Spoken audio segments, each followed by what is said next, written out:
हरियाणा में BJP JJP हुई आमने सामने।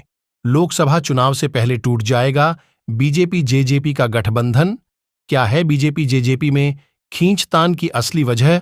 गठबंधन टूटने से किस पार्टी को होगा फायदा? गठबंधन टूटने का क्या है मकसद?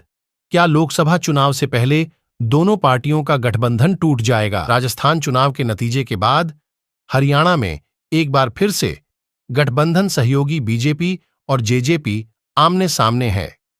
पहले भी कई मौकों पर दोनों पार्टियों के बीच खटास की खबरें आती रही हैं, लेकिन पार्टी की टॉप लीडरशिप इसे नकारती रही है।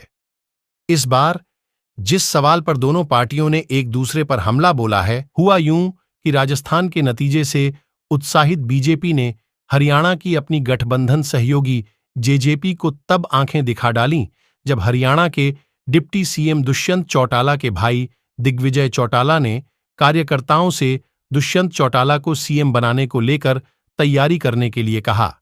दिग्विजय चौटाला ने तो यहां तक कह दिया कि हरियाणा की जनता केंद्र में मोदी को प्रधानमंत्री और हरियाणा में दुष्यंत चौटाला को सीएम देखना चाहती है। लेकिन दिग्विजय चौटाला जवाब में बीजेपी के राष्ट्रीय सचिव और हरियाणा के पूर्व प्रदेश अध्यक्ष ओपी धनखड़ ने जेजेपी को इशारों इशारों में कह दिया कि सीएम बनने के सपने तो कोई भी ले सकता है, लेकिन पहले राजस्थान चुनाव के नतीजे तो देखिए, जहां पर आपने जोर शोर के साथ चुनाव लड़ा था।